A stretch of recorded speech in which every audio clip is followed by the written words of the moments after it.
మకర రాశి. ఈ రాశి వారికి రోజు మధ్యమ స్థాయిగా చెప్పుకోవచ్చును. శ్రమ ఎక్కువగా ఉంటుంది. ఒక పనికి 2 సార్లు చేయవలసి వస్తుంది. మిత్రులతోని జాగ్రత్తగా మాట్లాడండి. ఎందుకంటే మిమ్మల్ని ఇబ్బంది పెట్టేటువంటి మాటలు వినవలసి వస్తుంది. కుటుంబ సభ్యుల సహకారము కొంత తగ్గుతూ ఉంటుంది. రావలసినటువంటి ధనం చేతికి వస్తుంది. అదేవిధంగా ఖర్చులు కూడా పెరిగే అవకాశం ఉన్నది. నూతన పరిచయాలు ఏర్పడతాయి. వారి ద్వారా శుభవార్తను వింటారు.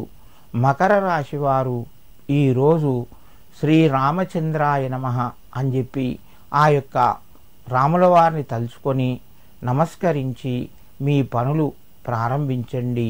మీకు మరింత శుభయోగం కలుగుతూ ఉంటుంది.